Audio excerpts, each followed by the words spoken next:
Hey everybody, welcome back to my channel. My name is Ray. I'm a detransition male, and today is my great honor to have Dr. Michael Bailey on my channel to talk about all things autogynephilia.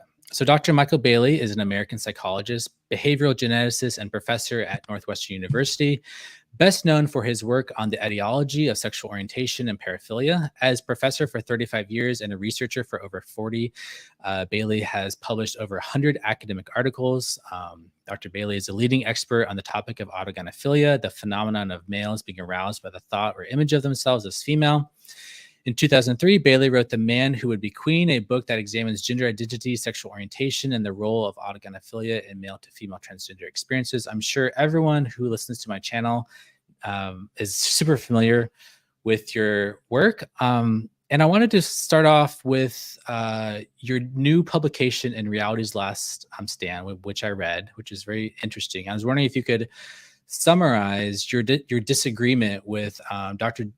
Joe Burgo in regards to autogynephilia and the psychoanalytic approach to this phenomenon, and both his criticism of the more sexological approach, the more empirical approach, and like your problems with the psychoanalytic approach. Okay, so I don't know Joe Burgo, and I've only read a little bit about his ideas about autogynephilia, and that was enough to form an opinion because his evidence consists of his experience with a very few patients that he's had in therapy, psychotherapy, I'm guessing 10 or fewer. And his approach, so it wouldn't matter to me what kind of therapy one was doing. Psychotherapy data are not very good for learning things about any phenomenon. They're good about forming hypotheses. You talk to somebody, you say, "Oh, that's interesting." You talk to three or four, and you say, "Oh, that's interesting. They have some things in common. I wonder." And then you got to actually do empirical work to see if your hypotheses are correct. And Burgo has not done any of that. Now, psychoanalysis does have special problems because the lens through which psychoanalysts view their patients is murky and distorted. Freud was a terrible scientist. His ideas, to the extent that they are scientifically able to be evaluated, have been discredited by and large. There have been subsequent psychoanalysts who follow in Freud's tradition, which is talk to somebody, don't bother to collect any kind of systematic data. Whatever the authority in your particular line of psychoanalysis says is gospel, and that's all you need. It's kind of like the Bible. Burgo seems to like the psychoanalyst Melanie Klein, who, her ideas were formed by observing infants and speculating about what they were thinking and feeling. So psychoanalysis is terrible science. And I say that as somebody who went through a Freudian phase in a little after college. And once I learned about science, it was very easy to eject my Freudian influences. And,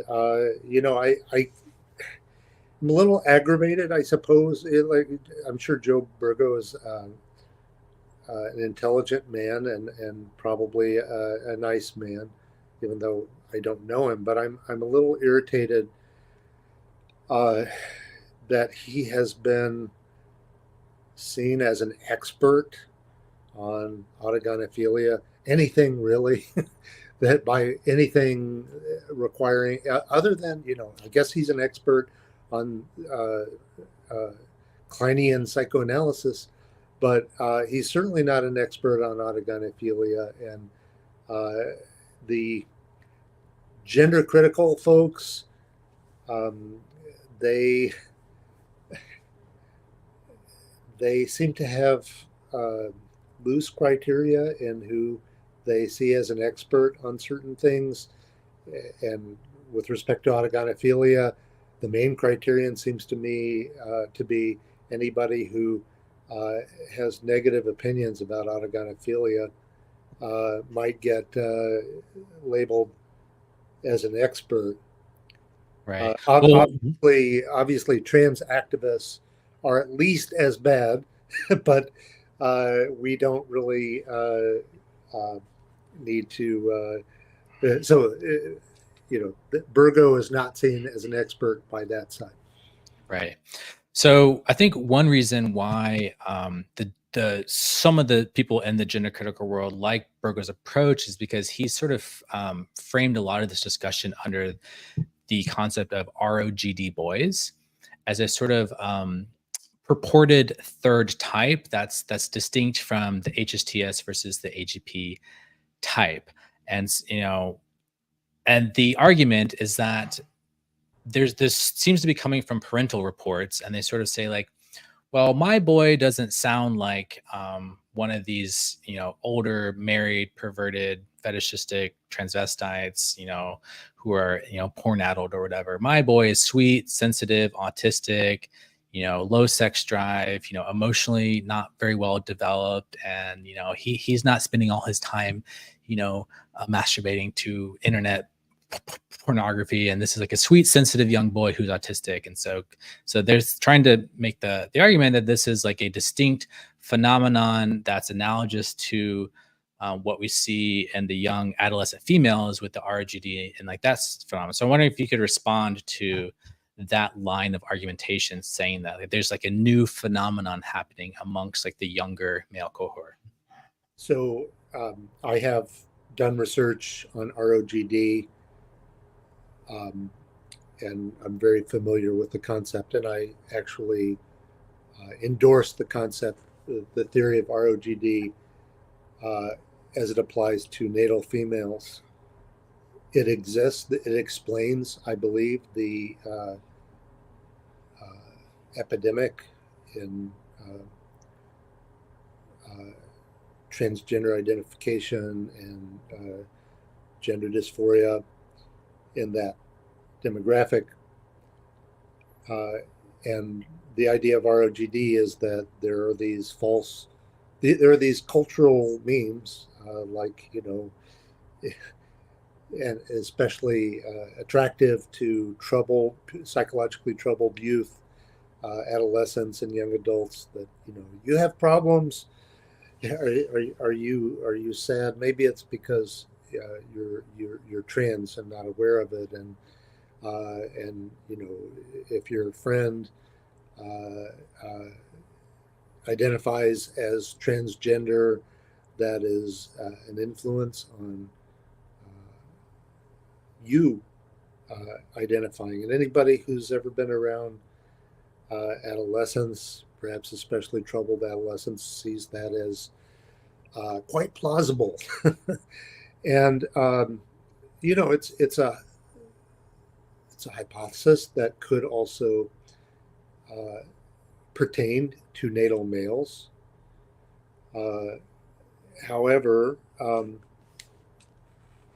we have a pre-existing hypothesis that likely explains cases of adolescent onset gender dysphoria for natal males, and that's autogynephilia. Again, I'm not saying that I know that the male analog of ROGD doesn't exist. Maybe it does.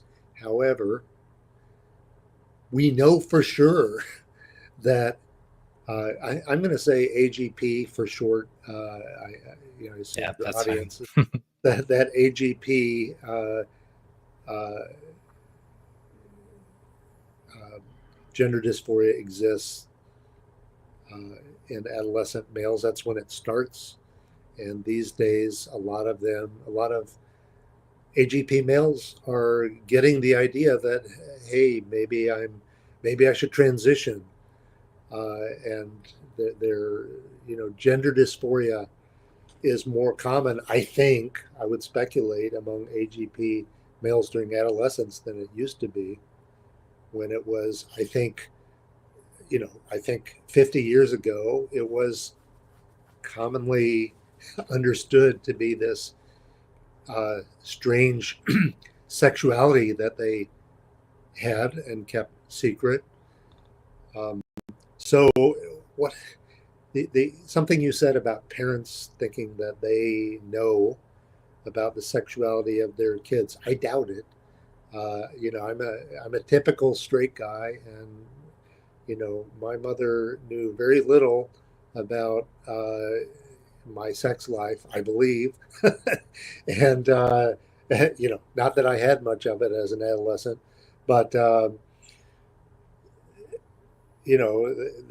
parents don't know that much unless they uh, find pornography, uh, and then maybe they'll have a little better idea, unless their uh, adolescent talks to them about their sex lives.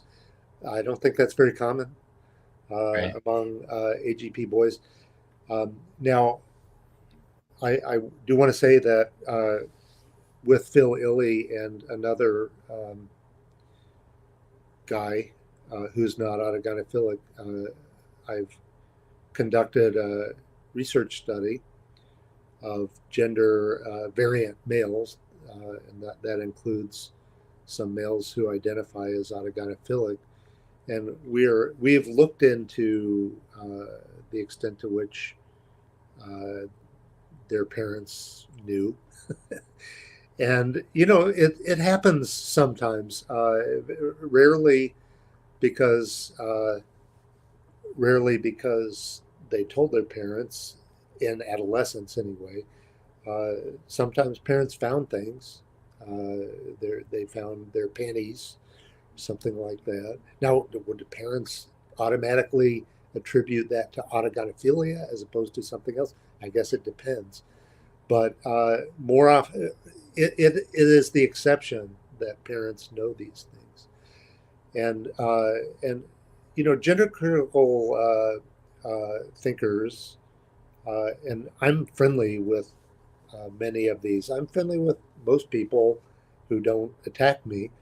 And this includes people like, say, Stella O'Malley, who, while she does grant that AGP happens, she seems to prefer the idea that true ROGD exists among natal males. And she talks about, um, these autistic, gentle boys and so on. But, in the survey that we uh, just conducted, and I'll be writing about this on Reality's Last Stand, the rate of autism diagnosis is very similar to the rate that we obtained in an earlier study of ROGD males.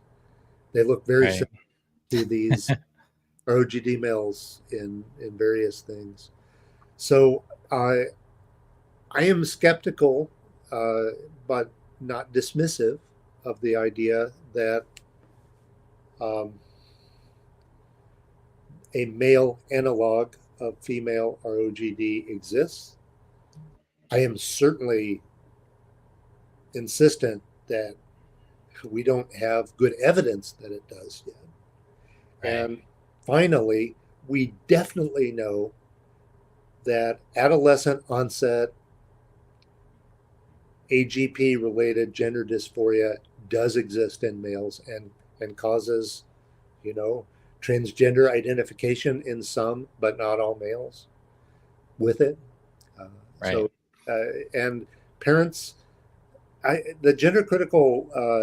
So one thing that I want to do in a series of essays I'll be writing for Colin Wright's Substack, Reality's Last Stand, is to put the evidence out there.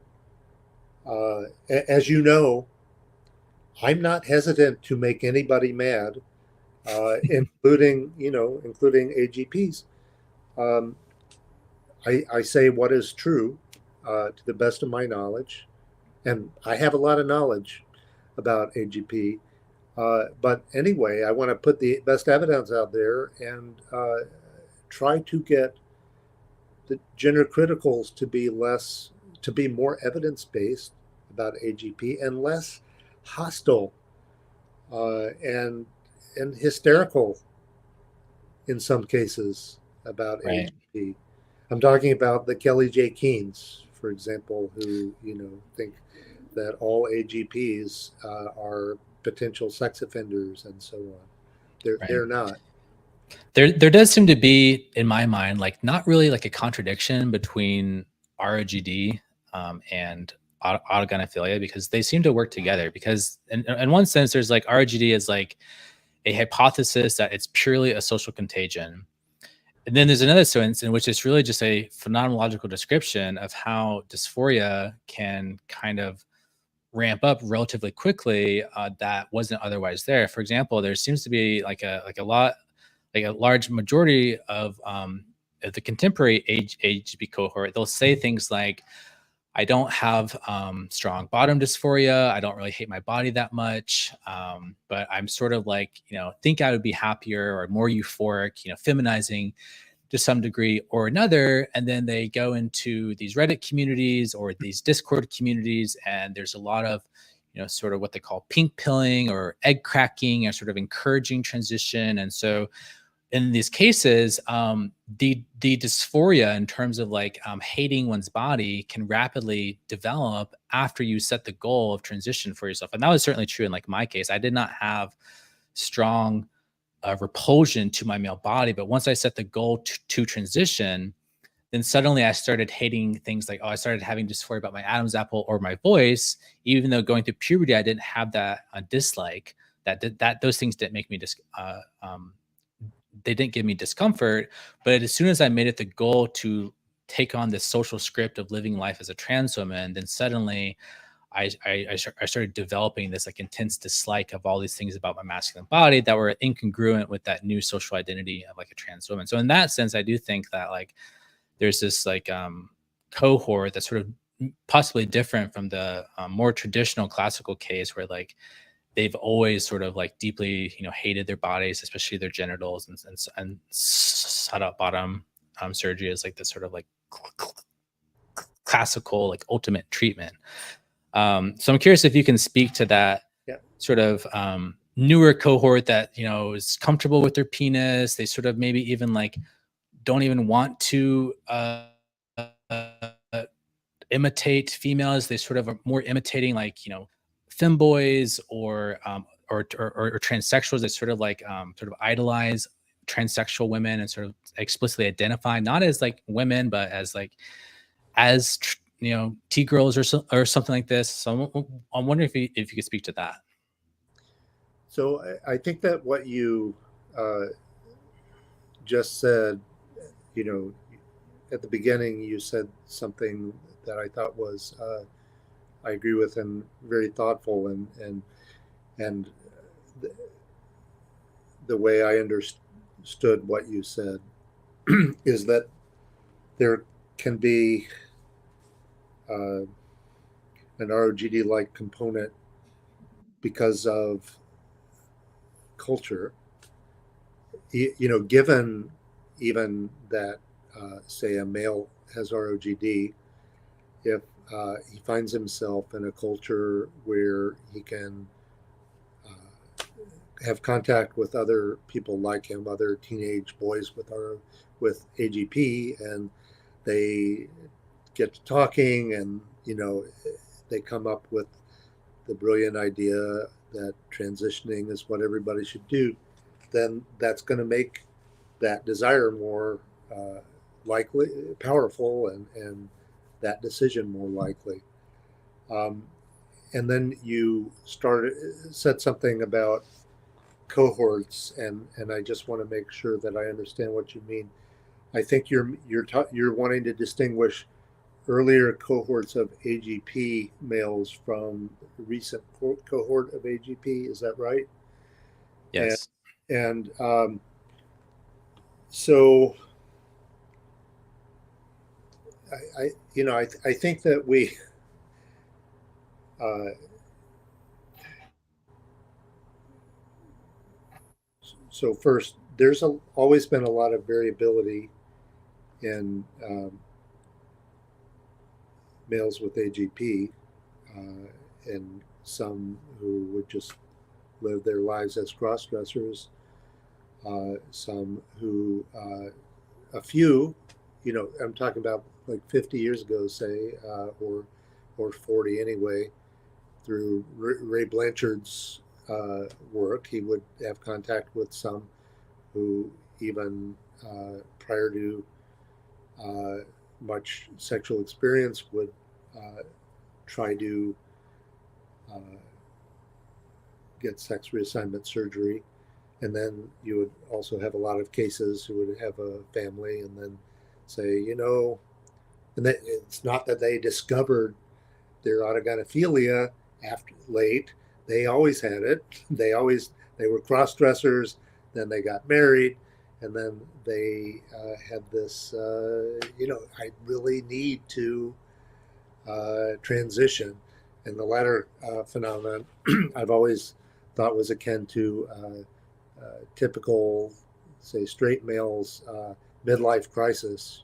Where he needs to leave his wife and family for his lover, when he's 50 or whatever. And so there's always been that variability. I think that what has changed somewhat is that with the internet, it's much easier to find other people than it used to be, because it used to be that this was a very this was a thing that people would have, and they would they cross dress erotically and so on, and then maybe in adulthood they would find other cross dressers and join a society, or maybe go out cross dressing together. But now you can you have uh, an autogynephilic fantasy. You can find others on the internet very quickly.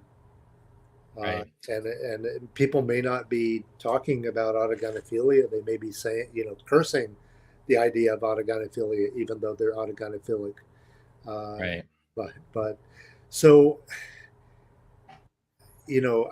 about the variation that you were specifically talking about, which is people who, you know, I don't know. It sounded like maybe you were talking about people who had maybe milder versions of Yeah. autogynephilia, Yeah. or maybe not focusing on having a vulva, but having a feminized body, but not go all the way to SRS. Right. I don't. Yeah, certainly that those kinds of people going to gender clinics and trying to get treatment, I don't think happened 40 years ago, though. I'm not a clinician. You're going to be talking to Ray Blanchard if you haven't already, so ask him. Um, I think that we didn't even have the concept of autogynephilia until the mid to late 80s, when Ray came up with it. So less than 40 years ago. And he worked at a gender clinic. That's where he got his data. I think he was very thorough about talking to these people and collecting data on them, but we didn't know a lot about autogynephilic males outside of gender clinics. And nobody knows this, but uh, my guess is that uh, a fairly small minority of males with autogynephilia seek some kind of medicalized treatment or social transition. Yeah, I think that's right. I think, if we buy into the idea that this is like comes on a spectrum, or if, like a variety of different presentations of, and the severity or uh, uh, of the dysphoria, or like the parts about yourself that you are dysphoric about, or whether it's, there's autoandrophobia. I also want to ask you about that concept later. Um, it does seem like if we buy into that spectrum idea, then, it does seem like the difference between contemporary gender medicine and maybe like 30, 40 years ago was like, nowadays, if you have mild dysphoria, there's, in terms of making that trade-off decision that all AGPs do, in terms of like, do I sacrifice my life as a man and all these things, or so it's like they're always making these trade-off calculations about whether transition is a good thing. Well, now there's more incentives for people with the milder forms, or maybe not incentives, but there's less roadblocks socially to do that. And also, there's so much um, representation of AGPs, even if they're not self-identified, but there's so many of them. And from so many AGPs, they'll say things like, "Well, it really got kicked off, when I saw a transsexual on Jerry Springer, and that kind of got my imagination going. I just got obsessed with that once I got exposed to that sort of like social clue, or it's like, or I saw Bugs Bunny cross-dressed, and that really got me fascinated by that." You sort of get exposed to these examples of gender bending, and that kind of like can sort of, I think, unlock this like obsession for some AGPs. Well, now it's like those triggers, or those like examples, are so much more prevalent in our culture. You cannot avoid them. They're everywhere. Like Dylan Mulvaney on TikTok getting millions and millions and millions of views, and these, being exposed, and all the big celebrities, and it's just like trans is everywhere. So it seems like in that sense, if these things are kind of, if like the underlying AGP disposition like needs to be triggered by that kind of like possibility model to imitate of, then it's like there's way more of that in today's culture. So, So I'm not sure that I find that something you just implied to be very plausible. That the underlying AG, well, maybe I don't understand it. So let's clarify it. So the underlying AGP predisposition needs to be triggered. Do you mean to be to be triggered in order to experience the sexual arousal, or do you mean to become gender dysphoric? yeah, the like latter. It's like Oh, okay. Yeah, it's like yeah, more so yeah, in terms of starting to, what yeah, would motivate you to start Googling, like, why do I feel like a girl? Or like, yeah, you start Googling about gender bending and stuff yeah, because you saw that, and then now you're yeah, curious about it, and you go look it up or something. yeah. So I will say that one of the big important questions that is unanswered, and this was a big part of the study that Phil and I and Near, the other guy, uh, have conducted. And also, let me mention Kevin Sue and James Morandini, who have been doing another unrelated study, but also uh, one of their main goals is to try to understand why gender dysphoria develops among some AGP males and not others. It's very important, uh, and uh, we don't know.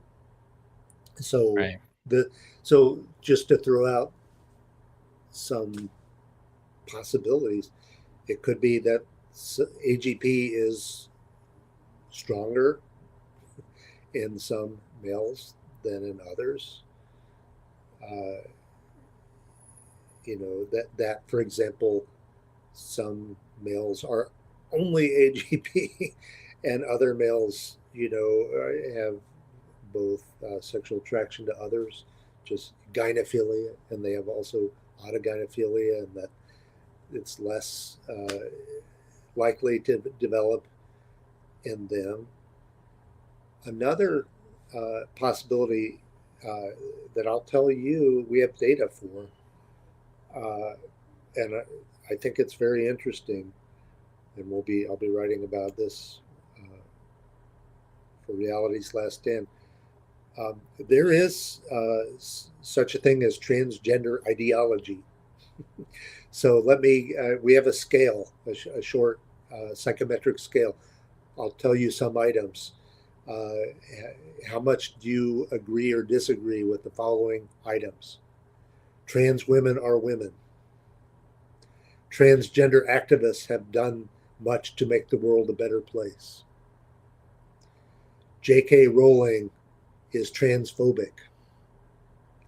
Do you agree that those kind of get at transgender ideology? Okay. Yeah. So even statistically controlling for degree of gender dysphoria, which is measured by things. Have you ever felt frustrated that you're not a woman? Do you have you ever wanted to get a sex change and so on? So that's gender dysphoria. Even controlling for level of gender dysphoria, the transgender ideology scale was predictive of future transition desires. People who who tended to say trans women are women, and another item, trans women should be able to compete against natal women in competitive sports. Right. That's another item. People who agreed with those things were more likely to say that they expected to transition someday, or they already had transition. Yeah, that's very fascinating. Did you measure that degree of belief in the transgender ideology with like the autism? Because I would sort of speculate that, like, or hypothesize that the more rigid your autistic black and white thinking, and also the moral idealism associated with autistic thinking patterns, can sort of like map onto that transgender ideology. Because I think that ideology can be very appealing to the autistic mind, because it presents these sort of like rules, and it's kind of like this orderly system of like, there's all these different non-binary identities, and they sort of like really drill into like, am I like agender, am I non-binary, am I gender queer, am I gender fluid, and there's all these rules and pronouns. It's like a very like systematic thing, and I sort of feel like that gender ideology is like attractive to autism. So quick answer is that we can certainly look at that, and I don't remember, may have, but I don't remember. Another, I think, important finding, and you're the first to know about this, but I'll be writing about it on the Substack, and I suspect you may have a few gender critical viewers, but probably not tremendous overlap between Colin's Substack and your viewers. But anyway, we had over 400 respondents, and maybe 35% of them said, "Yeah, I'm autogynephilic." Wow. And the others, it's not like I necessarily believe them, but 35% said, "Yeah, I know what autogynephilia is. I'm autogynephilic," and we asked them a lot about autogynephilia. They provided consistent. The self-aware admitting autogynephiles, they were substantially lower on the transgender ideology measure compared with the others. They were not lower on gender dysphoria. Hmm. Their gender Interesting. dysphoria was just as high, but they were lower on the transgender ideology measures. And What about IQ? Do you know if IQ is related there? IQ is, you can't ask people what their IQ is and expect them to know. Uh, uh, and you can't measure IQ online very easily. So no, we don't. I think we have educational level, and yeah, I don't know it I'd be offhand. curious if it correlates to like a higher vocabulary test, because sometimes that's used as like a quick proxy for like IQ. Yeah, But I wanted to go back to the yeah, sort of gender critical and the ROGD, because one of the things I hear most often from gender critical women, there seems to be this strong persistent belief that there's zero genetic or hereditary component to autogynephilia, and they posit that it's always kicked off by pornography. So I wonder if you could speak to that and, sort of like oh, give your take on whether there is a hereditary component, if there's evidence for a hereditary yeah, component, if because I think coming out of the radical feminist ideology, they sort of, point to pornography as one of the most pernicious evils, and it's, and they sort of think that this whole phenomenon of autogynephilia is like driven by misogyny, pornography, and that if you don't have those things in our culture, then autogynephilia basically would never exist. yeah. So I've always been skeptical about the idea that, say, sissy hypnoporn, it causes autogynephilia, rather than that autogynephilic males find sissy hypnoporn and like it, and so they watch it. I've always thought that was the more likely hypothesis, and we collected data relevant to that. I'll tell you about it in a second. Uh, but So I think what these gender criticals are doing is the opposite of a well known effect in psychology called the halo effect, which means that if you like somebody or something, you tend to see other good things in them even without evidence. And this is, I think, been called the maybe the pitchfork effect or something like that, where if you don't like something, you tend to group all other things you don't like with it. And the gender critical people, I think it's disproportionately female, and there are a lot of feminists, including radical feminists, in the group. They don't like pornography, so wouldn't it? Of course, pornography, autogynephilia, they all go together. And and pedophilia and other bad things. And again, I'll just remind everybody that I care about what's true, and if it's true, I'll I'll I'll try to find it, and I will report it, even if it makes people mad. But in the study that I've been talking about, we collected data on the onset of autogynephilic feelings and the onset, the first time that people ever saw sissy hypnoporn, and the large majority of the time, people were aware of their autogynephilia before they ever saw any sissy hypno porn, and on Right. average, I think it was 4 or 5 years before. So, you know, how likely it can't have caused the AGP, and Right. there were a few. We asked how how do you think that sissy hypno porn caused you to become gender dysphoric? And by and large, people said no. But there were a few people who thought it did. Uh, and, I think they're likely mistaken.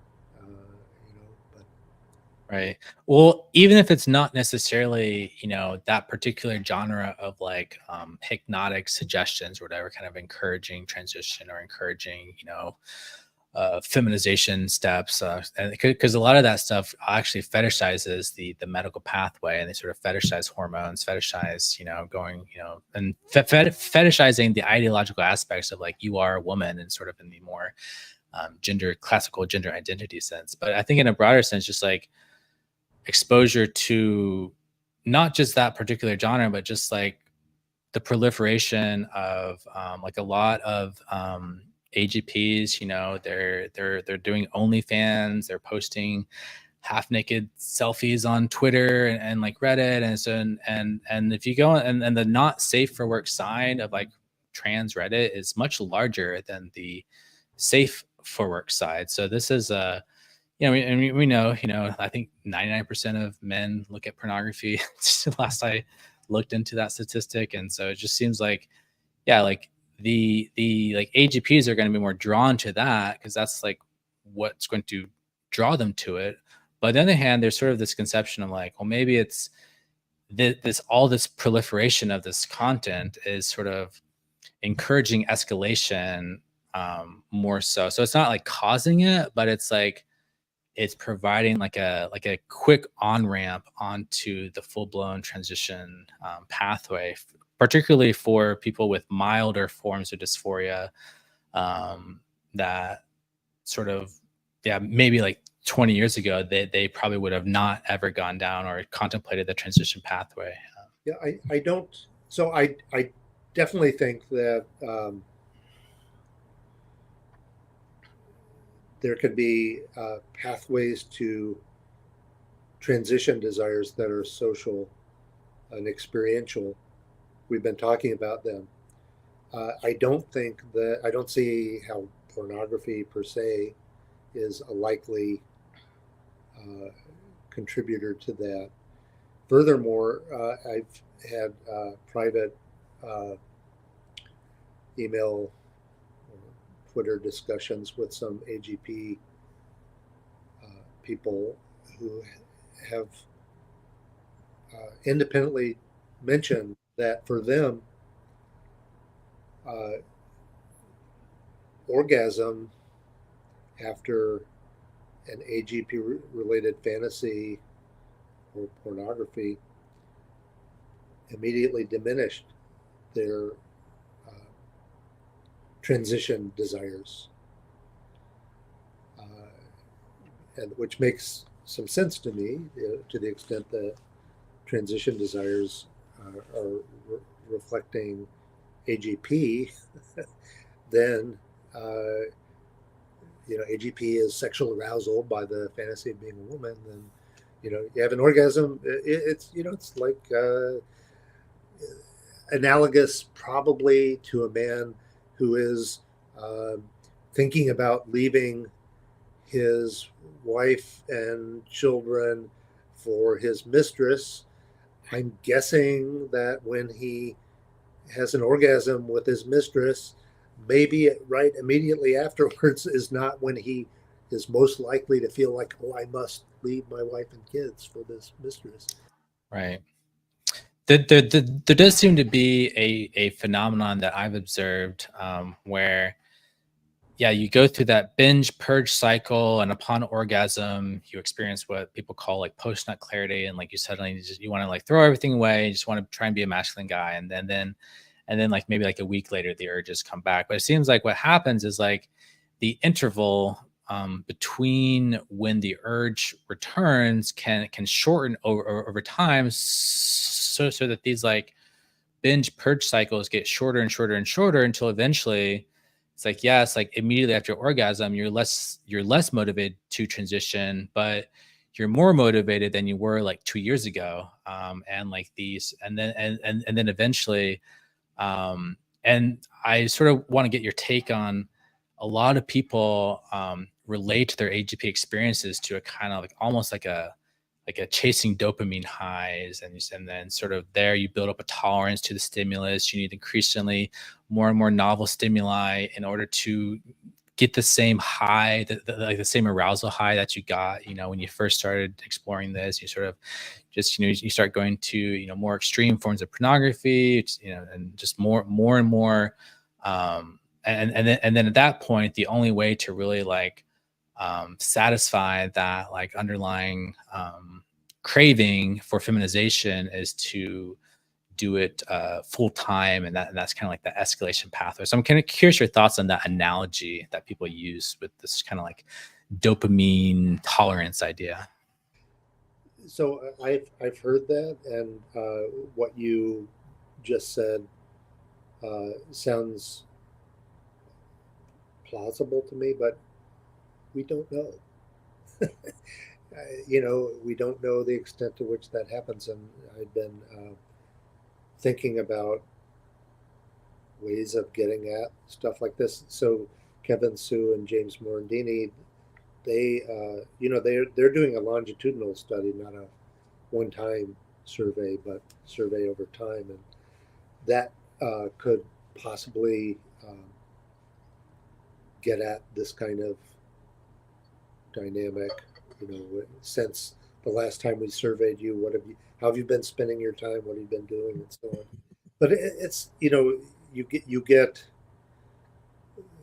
cause and effect issues here because if somebody's motivation to transition, if they're autogynephilic and their motivation to transition increases for whatever reason, maybe that would cause more motivation to seek out this pornography and enjoy it and so on. I just don't know. So Right. you have very interesting and important personal experiences, which you've talked about and on your channel, and I've seen some of your interviews, but I don't remember what you have said. But if you no longer want to transition, suppose you wanted to advise an autogynephilic person who I'm I'm strongly motivated. I'm autogynephilic. I'm strongly motivated to transition, but I really don't want to. It would really mess up my life. What should I do? What should I do Right. different?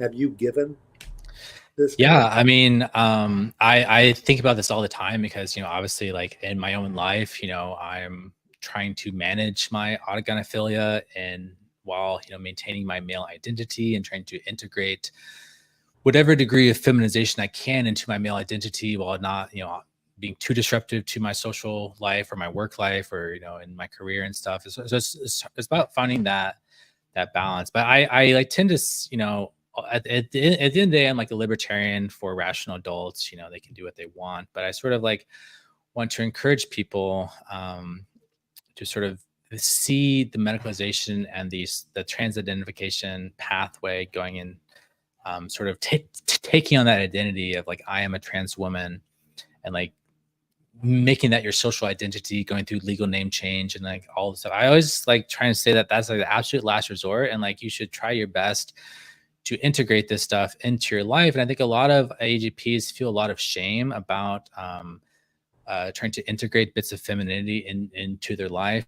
or something like this. And yeah, there's just a lot of shame, particularly since the autogynephiles are by definition straight. I think for straight males who grew up in these environments with like their often from like more conservative religious families, and like it's hard to um show that degree of gender nonconformity, just sort of like trying to alleviate your dysphoria, around your dad or whatever. You're gonna feel that like shame around your dad or something like this, or you're like conservative family. So I think that's common. I think it's just like the social script of trans women is more palatable, I think, socially, particularly if you're self-aware. I guess like if you're at work and you start, suddenly dressing in women's clothing, and someone's like, well, why are you doing that? It's so much easier to give these sort of like ideological answer. Well, I'm born this way, I have this gender identity, this is my true self, versus like, yeah, I'm just like trying to express myself more in line with my sexuality, which like it's like taboo to talk about sexuality. So like people, I think that's why you're sort of like you're either assumed to be gay or you're assumed to be trans, and like that's kind of like the two options in our culture for expressing femininity. And I'm trying to change that narrative, but it's an uphill battle for sure. Yeah, um, that's right. I agree that that is very difficult socially.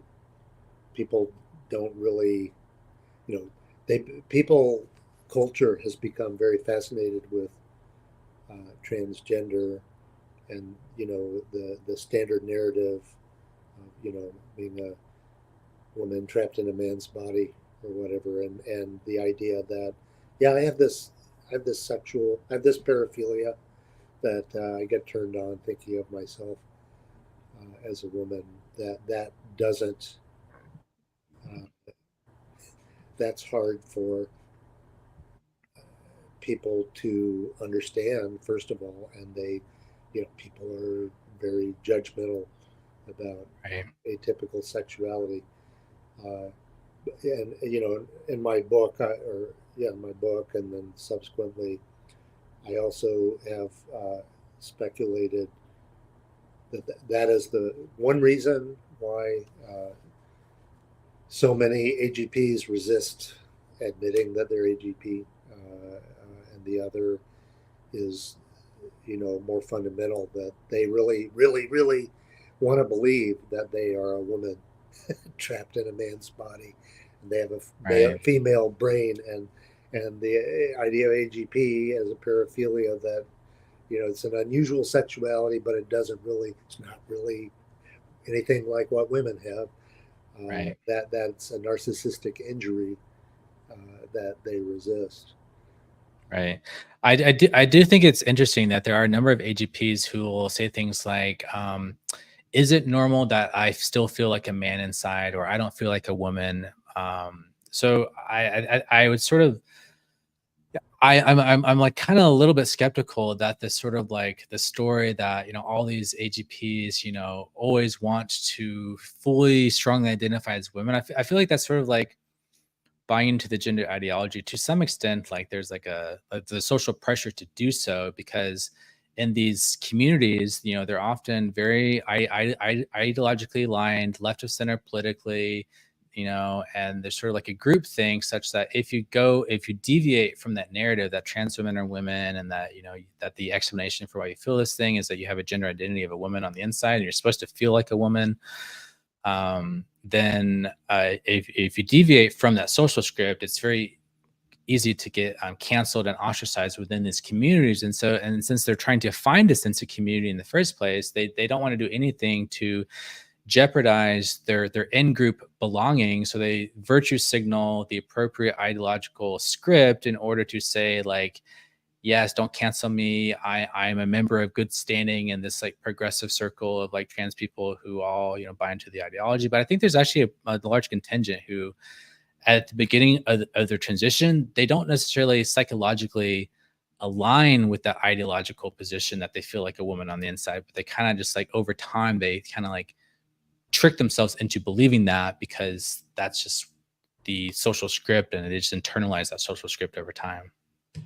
Yeah, that makes sense. And you know, to go back to one of my goals and one of our findings, so I believe that self-aware AGPs, first of all, I don't know of any self-aware AGPs who behave badly toward women or to scientists who study AGP.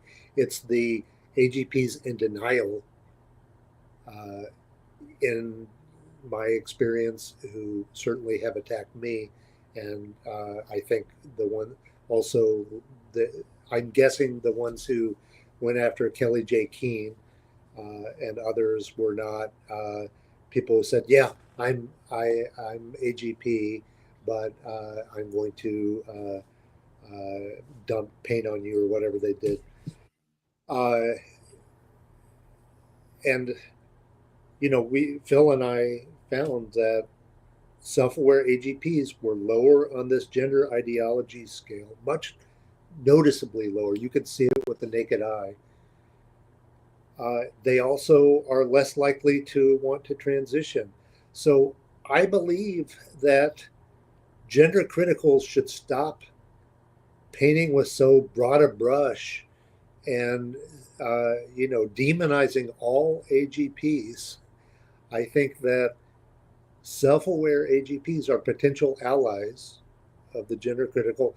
Also, their sons, if they have ROGD sons, are likely to be AGP, and if they don't want them to transition, then it seems like maybe one thing that might help is to make them self-aware AGPs because they seem Right. to be less likely to want to transition. So shifting gears a little bit, I want to jump more into like the professional academic world and the status of academia or the status of autogynephilia as a concept, because in her recent big report, Dr. Hillary Cass, zero mention of autogynephilia, and she attempted to lay out this objective, truth-based empirical approach that talks about and it's not like she didn't talk about ideological factors, because she talked about the ideological factors in the females in regards to positing RGD or as like a possible hypothesis or stuff like this. But like there's a distinct absence of the term autogynephilia as an ideological factor in the development of male gender dysphoria, which is ironic because she's doing a scientific review, and that is the concept with the most scientific evidence supporting it as like a causal factor in gender dysphoria. So it's like, why do you think even someone like Dr. Hillary Cass, who is not a TRA, not bought into this stuff, do you think that was just like a political calculation because it would have made it even more controversial, or do you think I'm kind of curious your thoughts on that. Yeah, I think it's awful that autogynephilia has been relegated uh, outside of this discussion, except by people who uh, want to hate all autogynephiles. And yes, I was disappointed in the cast review for that reason, even though it's a very valuable review, and it's the world is better that it was written, but it would have been even better if they had addressed autogynephilia. I think people don't want to go there for understandable reasons. They look at what happens to people who write about it. I'm Exhibit A. My book controversy, and I suppose they knew they were going to be attacked by the other side. Uh, they did mention, though did not embrace the concept of ROGD. They mentioned it as a possibility, although I don't know, they kind of criticized it at one point, I think. But had they also mentioned AGP, they would have been attacked by the other side that much harder. Now I'm not sure why they cared that much. They were going to be attacked anyway. Right. Yeah. So I will say that the DSM-5, which is the psychiatric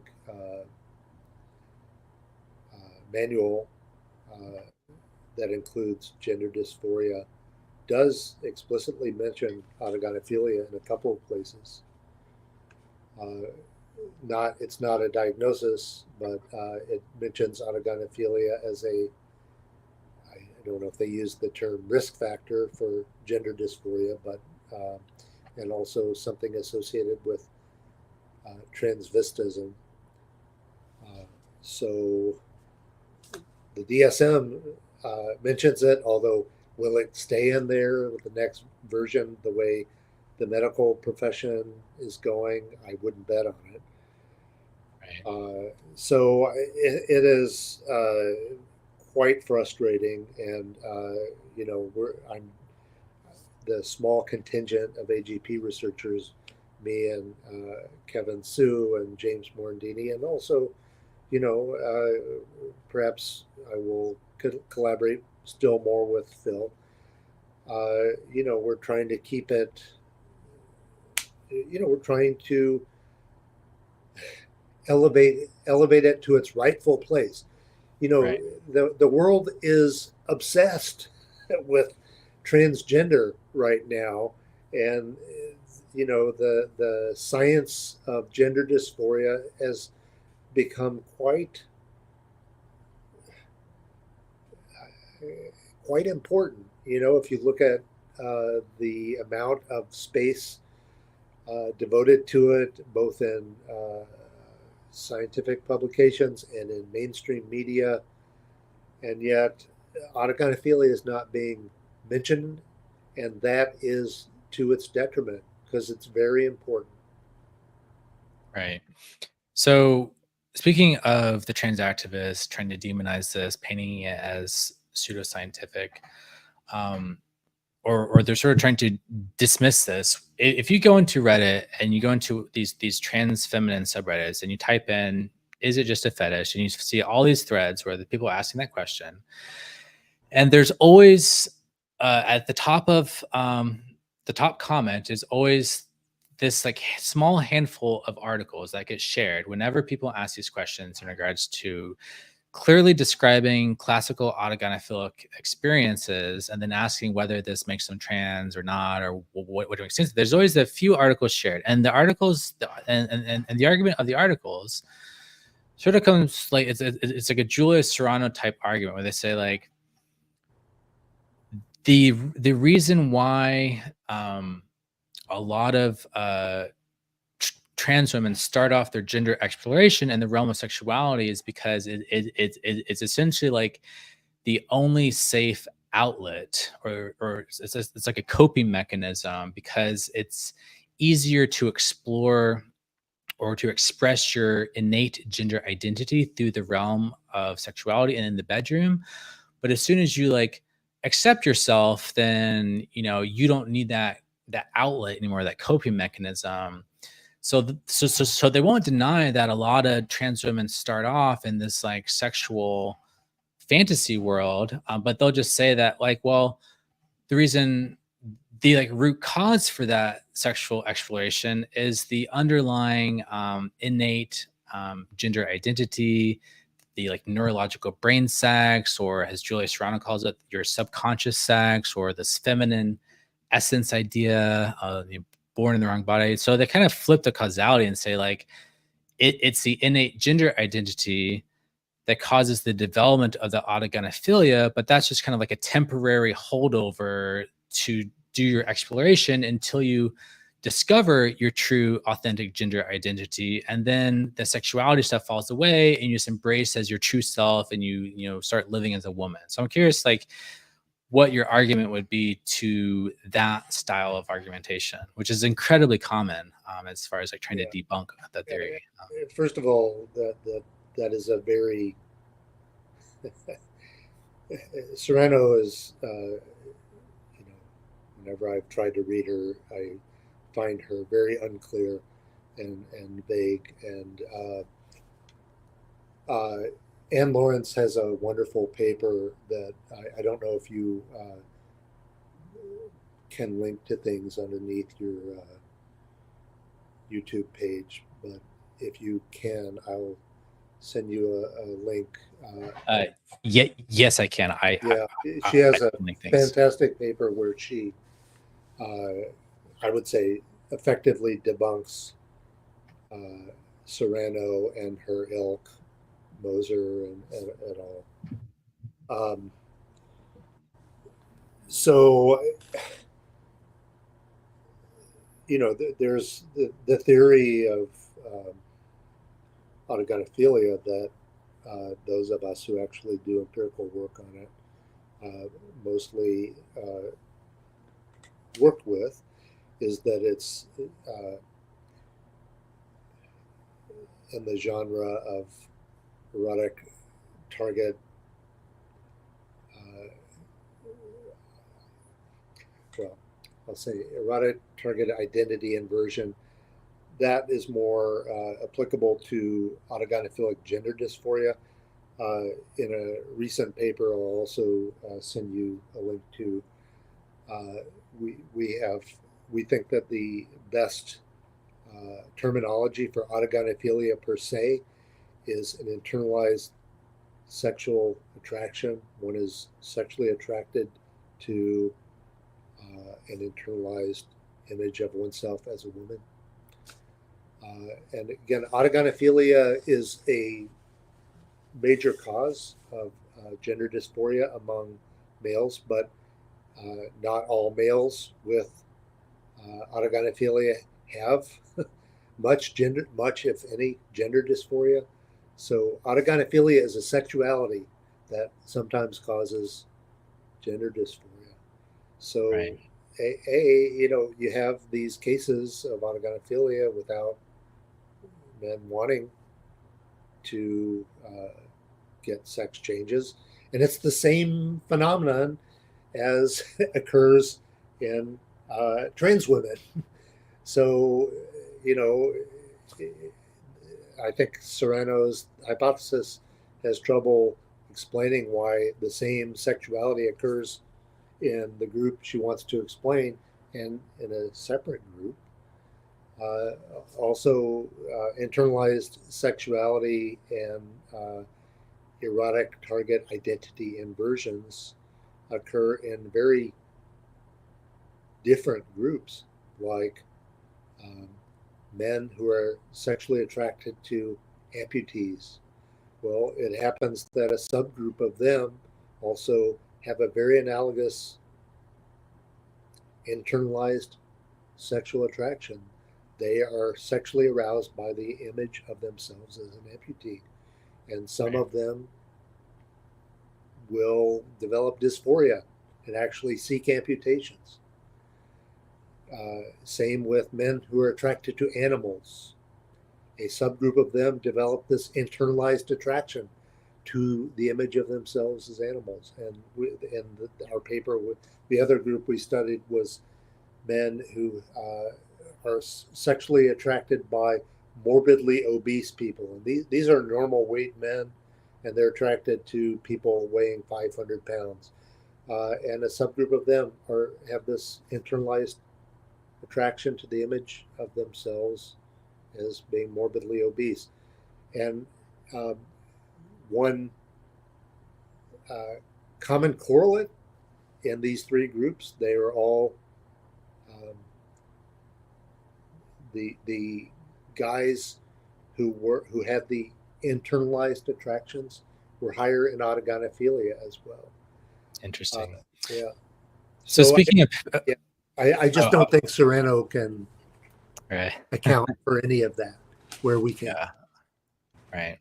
Yeah, and yet they so arrogantly say that what you are doing is pseudoscience, and what Serrano's doing is like the real empirical deal. It's so ironic. Yeah. But going further into the concept of paraphilias, I'm like curious about your recent paper about paraphilia as a natural kind, because I was actually had my interview with Dr. Blanchard earlier today, and we were I asked him, like, what is a paraphilia?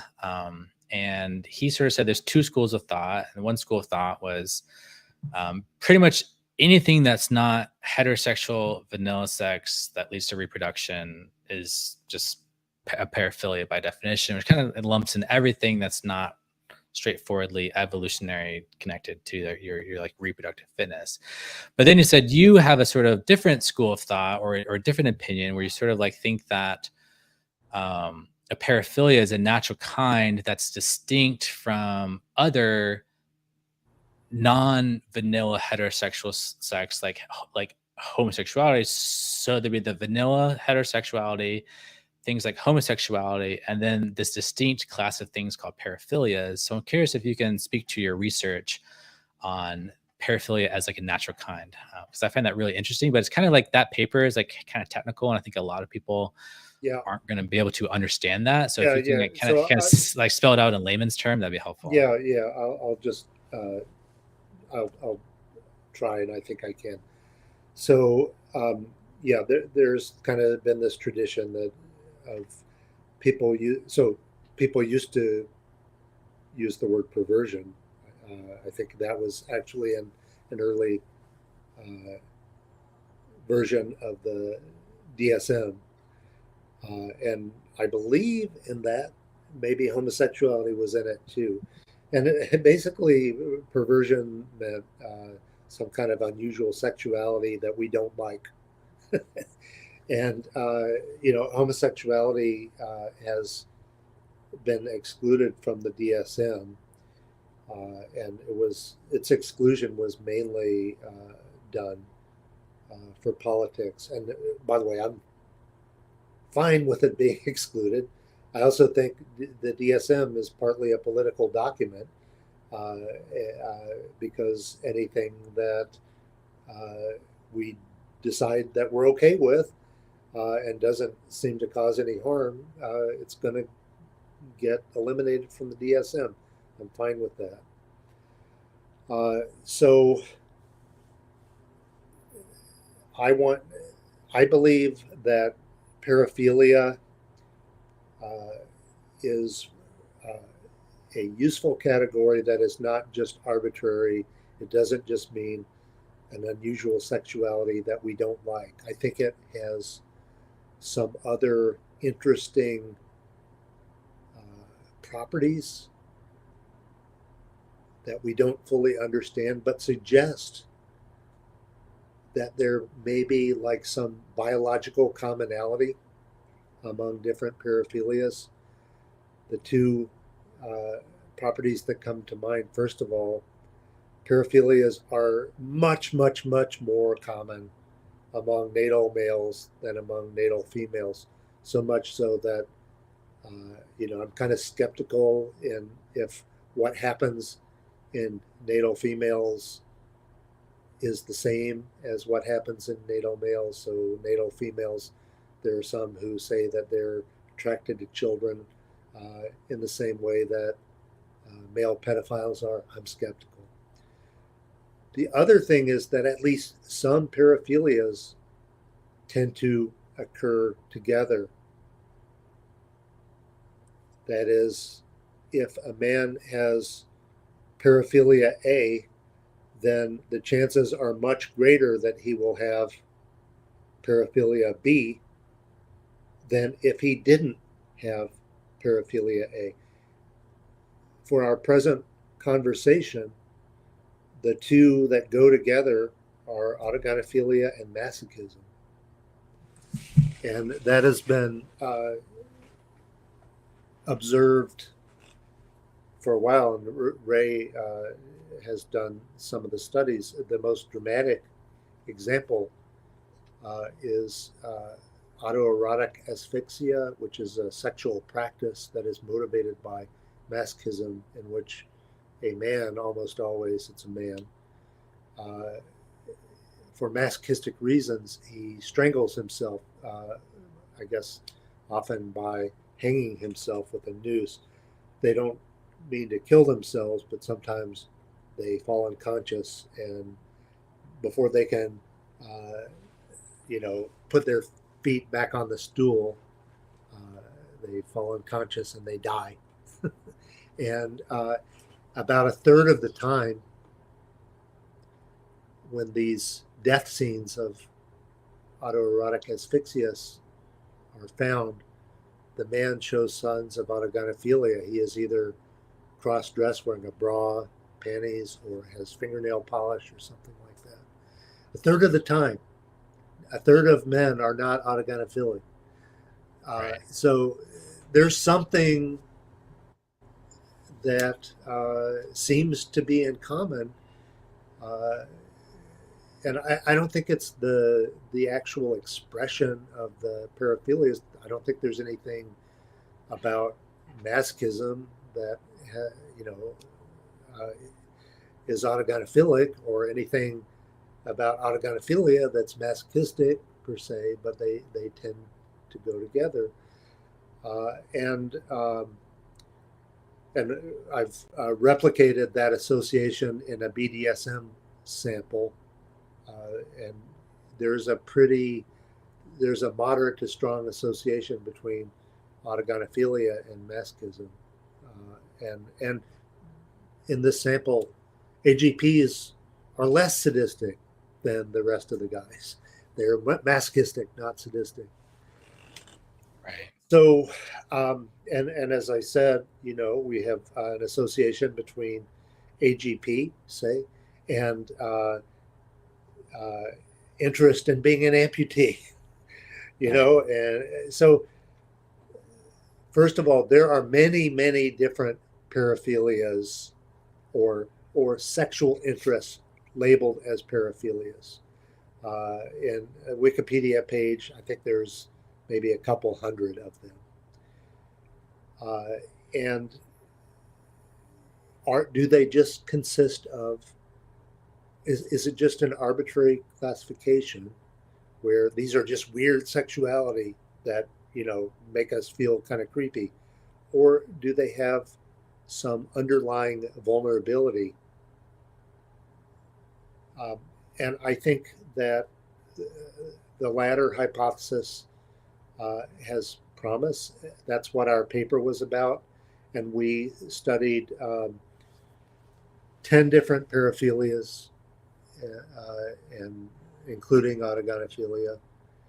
We had a psychometric scale, and we found that on average, men in the paraphilias were higher on this scale compared with men who were recruited just for being kind of typical, or they were not recruited for having paraphilias. So we found this difference, and it was a large difference on this scale. And the best items, it's a 3-item scale. You can, on a scale of 1 to 5, where 5 is the maximum, 1 is the minimum. How sexually exciting is the idea of cross-dressing? How sexually exciting is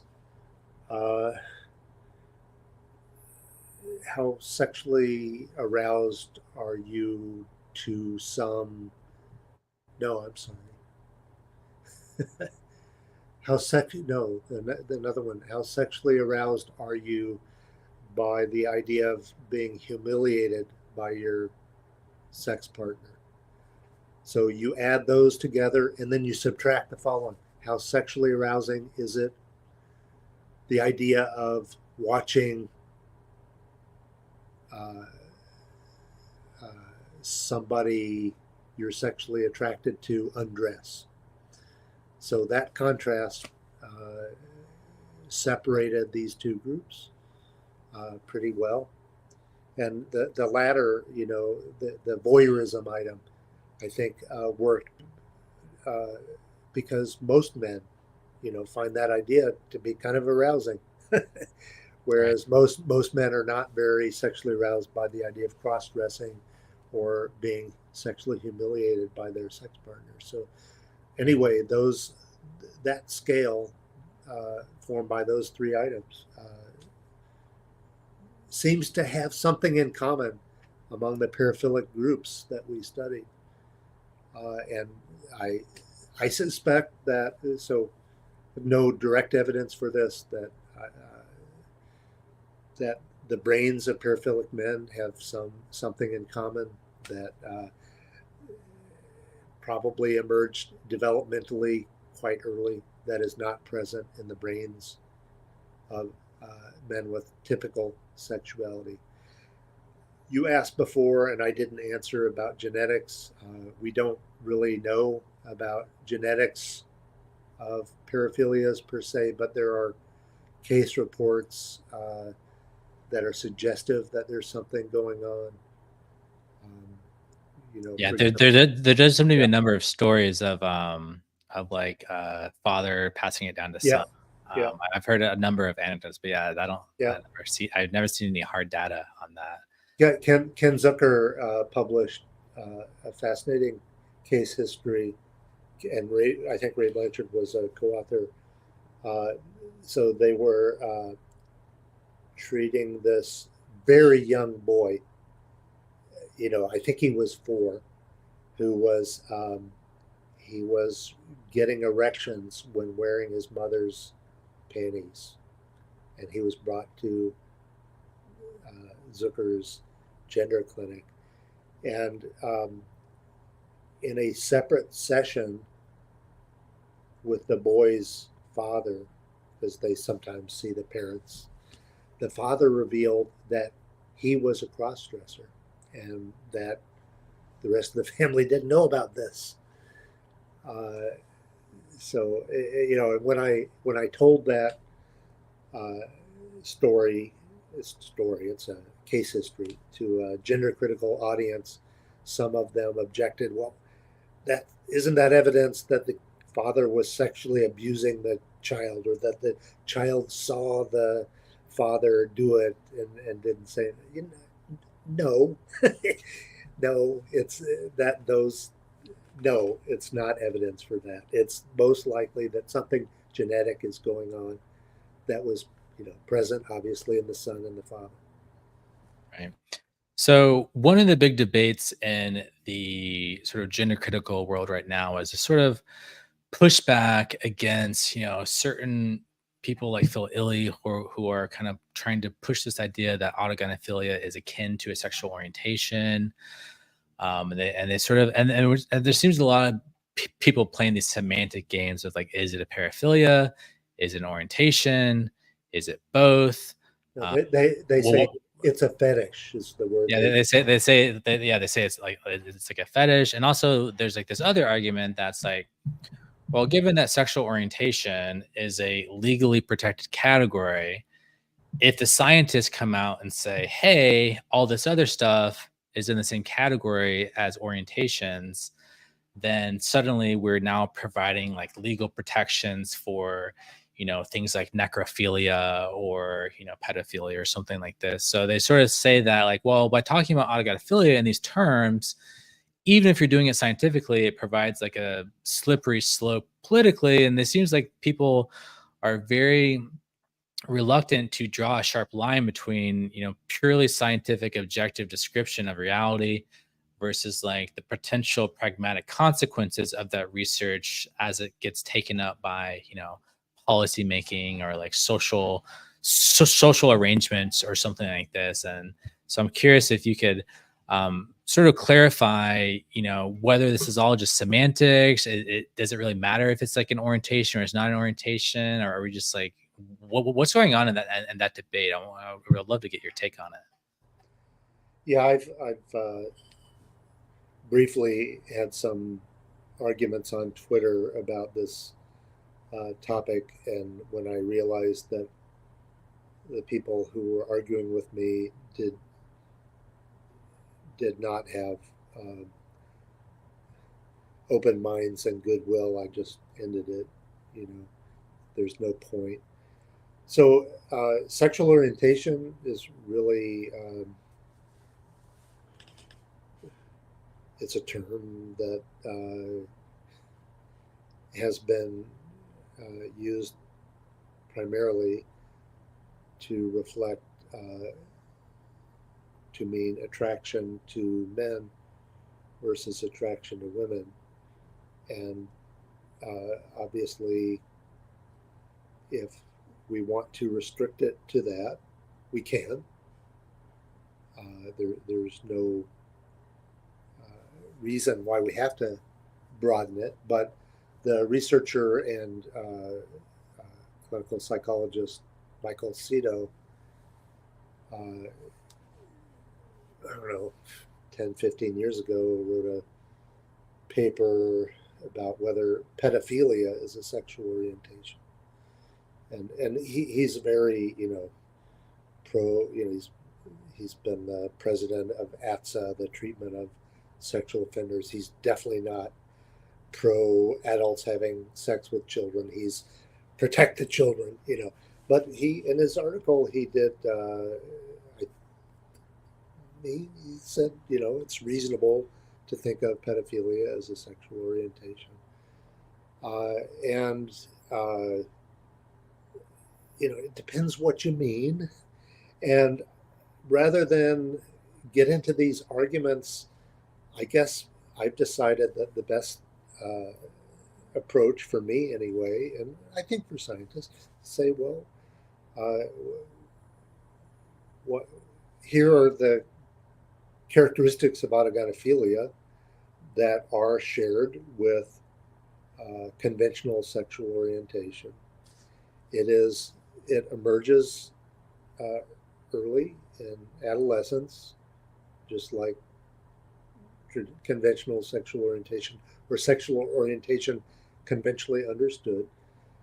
Uh, it's very difficult or perhaps impossible to change, to change to a different sexual orientation. Gosh, I forget what other. Those are the two that I would start with, Right. and also it's strongly motivating for men. So some men, for example, they might have a strong preference for blonde-haired women, but probably if uh, you know, gave them the opportunity to have sex with a very attractive dark-haired woman, they would take it if they were available, or if you hooked them up to a plethysmograph and showed them pornography with a dark-haired woman, they would still get erections. Uh, Right.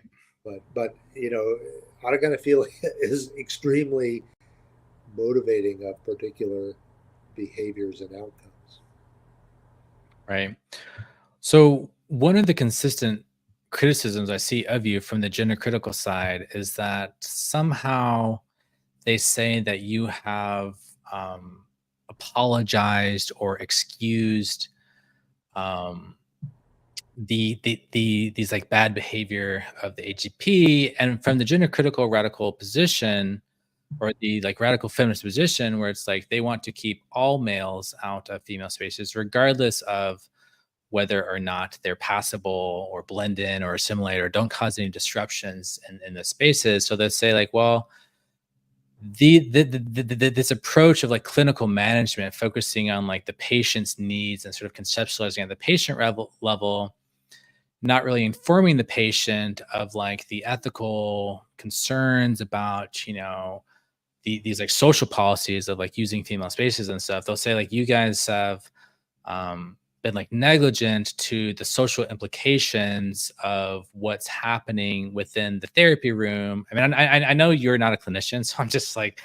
trying to like Yeah, steel man their argument here in terms of like, yeah, do we have like an obligation to sort of discourage that ideological identification that feels that makes AGPs feel entitled to use female spaces, or are you agnostic on that, or do you have a sort of a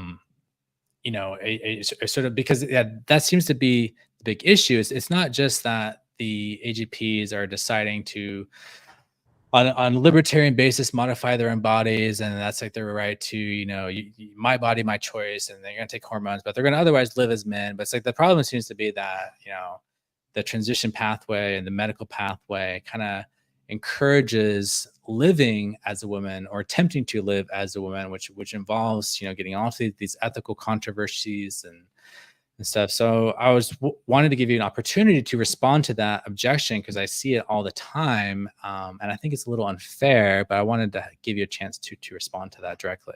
yeah, yeah. So, right. First, I'm not a clinician, although when I wrote my book, I did find a lot of wisdom in the clinicians that I talked about most, which were Ken Zucker and Ray Blanchard has done clinical work.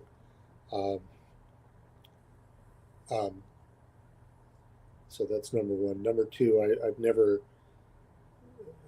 advocated for uh, trans women to be able uh, to have a right to space for natal women. Uh, I remember the Michigan Music Michigan Yeah, the Women Mishfest. Festival. I remember back when trans women were trying to, get in there, and I never thought that they should have that right if the women there didn't want it. Uh, I think people demanding, yeah, pretty libertarian in terms of, who the freedom of association. I do think that, so I think it's I don't think Phil Illey forced himself into Gen Spect, and I wasn't there. My understanding from everybody that I've heard is that he was, very nice and not creepy, and unless you necessarily find a man wearing a dress creepy, in which case, he was wearing a dress. Uh, uh, I so I think there are two other issues I want to address here and distinguish. First, is it the fault of people like Ray Blanchard and Ken Zucker, but really their predecessors who started transition, medicalized gender transition, and social transition? Uh, uh, is it their fault that we have this recent crisis? And I would say no, it's not. I think until fairly recently, people were saying about this, and the rate of uh, surgeries and so on was very rare. The pretty recently the estimate of the rate of transsexualism was like 1 in 20,000 or something like that, and you had to be adults, and where Ken and Ray did their work, there was quite a bit of oversight. You had to live as the other sex for, I don't know, was it a year or two before you could get access to hormones and surgery. And these were people who had had an extended history of gender dysphoria and being unable to overcome it in other ways. And I think that Ray believes, and I think it's true, that we don't know how to treat autogynephilia. We don't know how to make it go away. Right. And these were people who they had tried other ways of treating their gender dysphoria, and it didn't work. And so he thought it was humane and to give them what they want. And there Right. were, all these conditions. They didn't have the right to do whatever they wanted. Um, and there weren't big So problems until the world went insane. And the world did not just go insane about trans issues, the world went insane about all the issues, race, right. and so on. And the world went insane in the early 2010s. And people stopped. We stopped valuing genuine intellectual expertise and rational dialogue, and we started elevating social justice ends and people screaming until they got their way. That is the Right. cause of the current crisis. Yeah. And I also want to address, so what is the best way going forward now? Because we have this crisis now. What is the best way going forward? I don't know.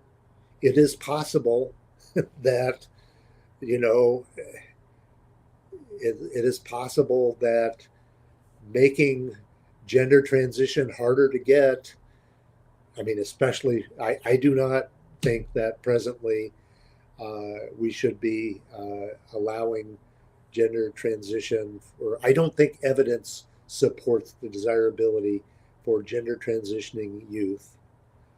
Uh, I could imagine it would be uh, better to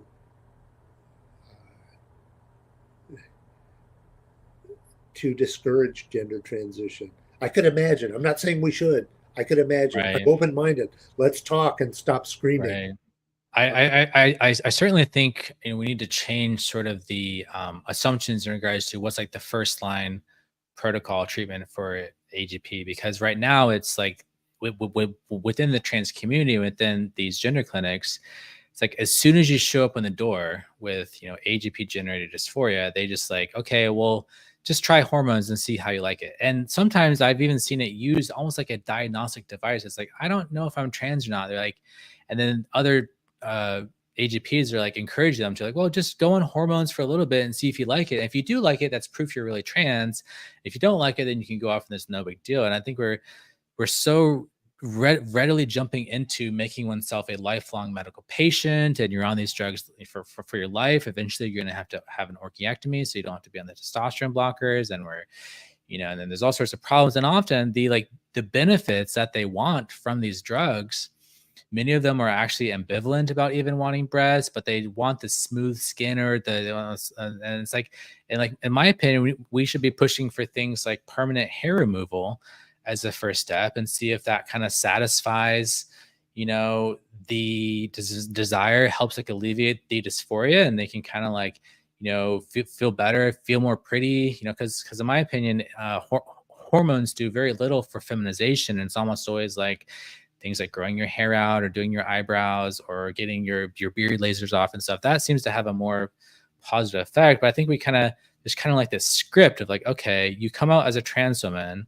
you get a Planned Parenthood, informed consent, you get your dosage, and it's all sort of formulaic, and we're not kind of catering um our like treatments. And so that's one thing I'm trying to do on my channel, is to sort of provide non-medicalized options, and like encouraging people to like, yeah, you can just be a cross-dresser and you can get a lot of your satisfaction of your autogynephilic desires without going through the headaches of like a legal name change. Like, legal name changes are so it's like, I don't know why anyone would subject themselves to that headache if they can avoid it. And I think Yeah, people aren't trying hard enough to avoid it, because this pathway is just encouraged as the only possible way to treat this stuff. I 100% agree. I think I think that being able to say it is better not to transition if you can avoid it and be happy enough. And you know, what we really would love would be a randomized control trial, which, you know, it it could be done. It won't be done. It could be done because otherwise people who do transition, they have, people who make a decision, they tend to make up, they tend to want to rationalize the decision and say, yeah, that was the best decision. I would have killed myself if I hadn't transitioned. I hear that a lot. I hear that a lot. Right. But I think that's a meme. I think that's yeah, often like a meme. That's just like, yeah. you're supposed to say that, and then you kind of internalize that, and you kind of retcon your own like but yeah, distress. you know, to gender critical parents they clearly don't want their kids to transition, and I agree with them. I wouldn't either.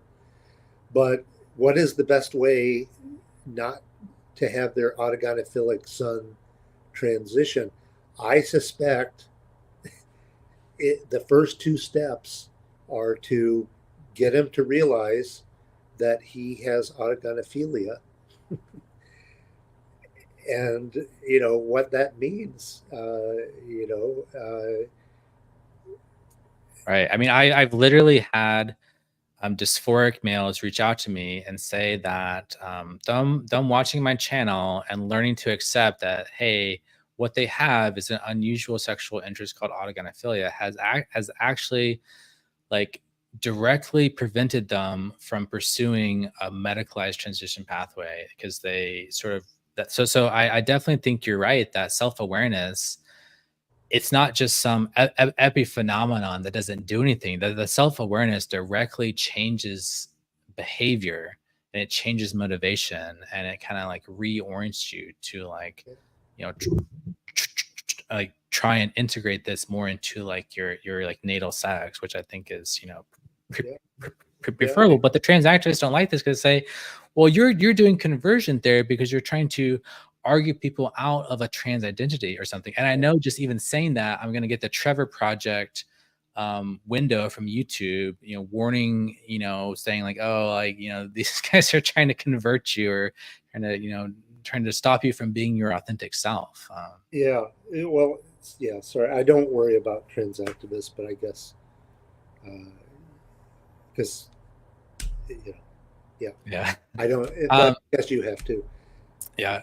Shifting gears a little bit, I wanted to ask you about more sort of theoretically in regards to whether or not there can be purely androphilic AGP um, males. Like, so they are only have ever been attracted to men. They've never shown, romantic or sexual interest in women. Do you think that that is is theoretically compatible with that pure androphilia being driven ideologically from a erotic target inversion of heterosexuality? No, I don't. I don't. Theoretically, no. It makes no sense. As a scientist, I have to be open-minded to being wrong, and I know a particular person. Maybe we know, or I don't know if you're thinking of a particular person who has insisted this is possible, but I am, and they thought that there was somebody that they could send to my lab and be tested, uh, and that would show that there it was possible. It never happened. Actually, I think I know who this person is too, and I just I don't think it's possible. Obviously, we are both aware of what I call and Ray Blanchard calls pseudo bisexuality, which is sexual arousal by AGP males by the fantasy or act of having sex with men, but it's not sexual arousal by the male body. It's sexual arousal by the role of being a female. Right. Well, let me give you like a case study. I met someone in real life who identified as a gay man, had been married openly to another gay man for like 12 years, and if you just looked at him, you would assume, typical gay guy, just a regular homosexual, and the sort of the thinking is homosexuals aren't attracted to trans women. They're only attracted to like the masculine body. They're attracted to men, and they're not and they don't have this sort of cross gender arousal that you see, or like interest in transvestism and stuff that you see in the AGP cohort. But with this guy, he admitted to me that he's attracted to trans women, like the transsexuals, and he likes to cross dress. Um, but he's like from the outside, you would just think, this is just a regular homosexual man. So, why would they show the same sort of patterns of behavior? Um, and it's sort of this idea that like being gay can become almost like a social identity.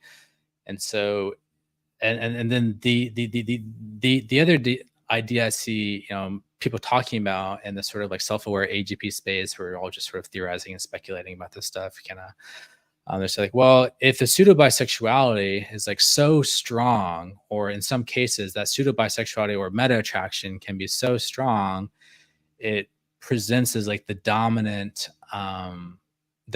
sexual interest. You just sort of super lean into that meta attraction, and like superficially that looks like homosexuality, but like like underlying it's actually just someone who's like leaned so far into their meta attraction that like socially it looks as if they're homosexual.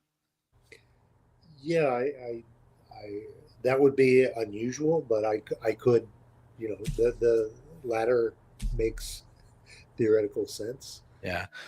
Well, people try and like develop this theory to account for in those original studies, where you sort of distinguish the homosexuals from the asexual, bisexual, and heterosexual in terms of like whether or not they ever have a history of arousal at cross gender fantasy or whatever. And it's like in 15% of the purely androphilic cases, you did see that history of arousal, and then also in like the flip side, not all heterosexuals or not all gynephilic uh, transsexuals reported a like history. So people have always said like pseudo bisexuality is like the like theoretical answer for why you could have some androphilic people reporting this this like arousal, or the like same patterns that you see in the AGP. Yeah. So in the wonderful article by Anne Lawrence that I am going to send you and you are going to post, she addresses these apparent exceptions and has much the take I would or have, which is, these are self-reports, and self-reports have error, and we're talking about autogynephilia, even back in the Blanchard day. uh, there's all kinds of denial going on, and you know, and wish fulfillment. And I'm not that kind of transsexual. I'm the good kind, or whatever. Right. So I just I so it is my approach as a scientist, and I think it's a good approach. It doesn't make me popular, and it is to be skeptical about uh, reports that are highly contradictory to my priors, Right. and I am going to need and I've changed my mind. I've changed my mind very uh, publicly.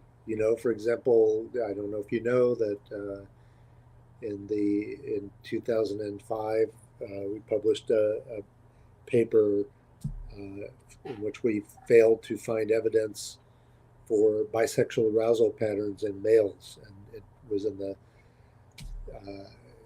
New York Times, which was a big deal back then, and made a lot of people mad. And I we kept studying it, and accumulating data, and then in 2020 published a big study of all the data that we had showing that, in fact, we found male bisexual arousal pattern. Uh, that paper got hardly any publicity Interesting. because I think people don't want to hear from me anymore. But anyway, I changed my mind with data, but it takes data, and it takes data that convince me, and my priors are usually right. uh, Right. so yeah. So if you look on Wikipedia, and you sort of look up either you or Michael Bailey, and we all know Wikipedia is run by we're very woke people these days. And there's a lot of, but they sort of try and connect you and your research to these other controversial researchers, human biodiversity, and they kind of connect you to these right wing, what they tried to paint as pseudoscientific, discredited, or like the bigoted science or something, and they're trying to lump autogynephilic research in the same category of saying like, well, all this research is motivated by a fundamental animus of transphobia and bigotry and hatred of trans women. They're just trying to like, they're only doing this research to like, demonize, just like, they'll say like, well, with the human biodiversity stuff, all that's only motivated by, some kind of like white supremacy or like, some kind of underlying racist motivation. And so I'm curious, like your response, or like how you sort of like handled that, or like what you would So say in regards to yeah, like that they're trying to lump you in with research like that. yeah. So that's it's an ad hominem approach, and that's what people do when they don't have good arguments. I take every intellectual issue uh, separately. I don't take any uh, uh, position. I don't take any strong positions in which I lack expertise, and I don't take any strong positions for political rather than scientific reasons. And I have other controversial scientific opinions, and I don't really want to list them all here, but but none Yeah. of them are because I hate anybody, or or I follow anybody and want to be like them. The Right. human biodiversity group is never existed. There was a listserv that used to be run by Steve Saylor, who is somebody who has been demonized uh, by the left, and he's he's more conservative than I am, but he's a smart guy, and he's not a bad man. He has a lot of beliefs. He doesn't have beliefs. He has come up with a lot of findings that I think are well done and interesting. I've learned Right. things from reading him, and there's this tendency that is bad, even in academia, even in people who I respect. It's like it's the cooties approach. I can't be associated with this person because and I am I you know, I suppose if Hitler were still around, maybe I would draw the line, even if he said something I agreed with. But I would never be associated with him. But anyway, Steve Saylor is far from Hitler, and Right. it, It like does seem like that scientific attitude of just like, is increasingly becoming rare within academia. I feel like all the, the like vanguard of intellectualism these days is kind of being done outside of the walls of academia, where certain questions just you're not supposed to ask them in the halls of academia. Otherwise, you're going to get canceled and stuff like this. One final question, and then I want to wrap it up because I know you've been very generous with your time. I've enjoyed talking to you, and I really appreciate what you're doing. It's for the good, and yeah. And thank you. I appreciate that. So last question. I know a lot of my audience is very fond of the sort of theory of autoandrophilia, the sort of flip side of AGP in females. And I know you've been publicly skeptical of this. I think one of the reasons you've said you're skeptical is you don't think the females are sufficiently paraphilic to make this like an analogous phenomenon with what's going on in the AGP case. But I'm wondering, like, what would change your mind? Like, what would be the piece of evidence or set of evidence that you would need to convince you that this is like a real phenomenon? Because we already have, case reports. There's a growing collection of like self-aware, self-identified, females who say that this concept, makes sense to them of like their lives, and so there's already kind of like the like case studies to generate the hypothesis, but what would be the smoking gun in like your mind in terms of like convincing you that this is like a real phenomenon that's driving gender dysphoria in females? okay, that's not the way science can always work. I mean, sometimes it can, but what's the piece of information or the data? That would change your mind? I don't know. I don't know. That's often the case. I will say what the accumulated data I'm not impressed with. Uh, you know, what I was just talking about priors, and autoandrophilia is strongly against my priors. Uh, Females, I've done a fair amount of research in female sexual orientation, and it's organized quite differently than male sexual orientation. We don't get strong arousal patterns in women. And if I were going to expect anything like autoandrophilia, it should be uh, it should happen among lesbians, but that wouldn't really make sense. I say that because lesbians are the ones who sometimes have stronger arousal patterns. Right. But but Well, but I'm not done.